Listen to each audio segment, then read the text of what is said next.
We live in a time of extreme polarization.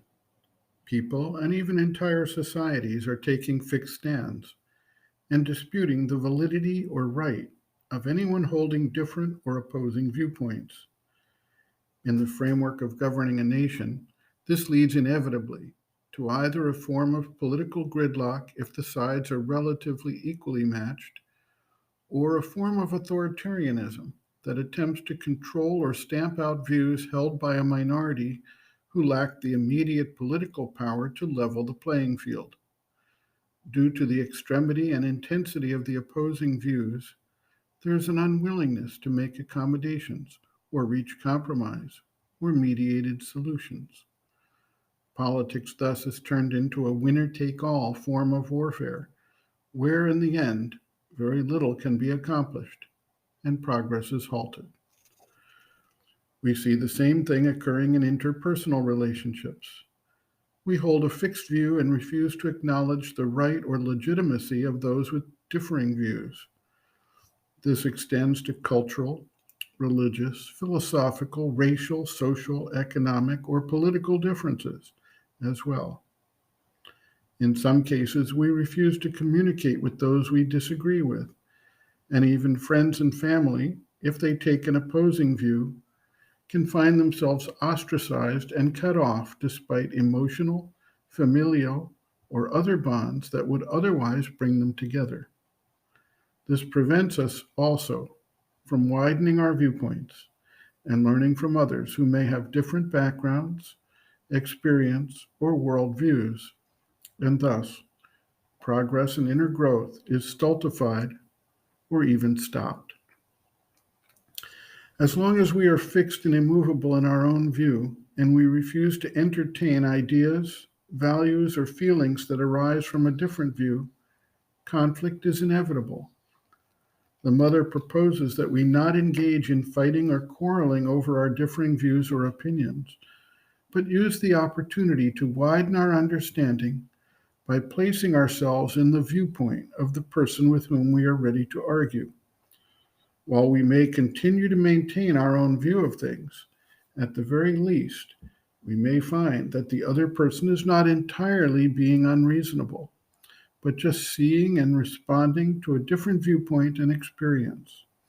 And thus, there may be ways to accommodate and bridge the differences instead of fighting all the time. The mother elsewhere has pointed out that when you become conscious of the whole world at the same time, then you can become conscious of the divine. If we reflect on the meaning of this statement, we can see that inner growth and spiritual realization is based in a process of widening and a recognition that the world contains an almost infinite variety of forms, forces, viewpoints, and developmental directions. And thus, any one viewpoint is insufficient to incorporate the intent and significance of the divine manifestation. What is right from one standpoint remains right, but not the exclusive right for the entire planet and all the beings at this stage under these circumstances.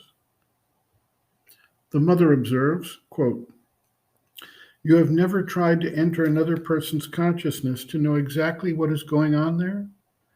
Not projecting your consciousness into someone else, because then you find yourself inside him, and this is not interesting, but entering into relation with his consciousness which is within him. For example, when, for one reason or another, you don't see things eye to eye, one sees them in one way, the other in another. If people are reasonable, they do not quarrel. But if they are not reasonable, they begin quarreling.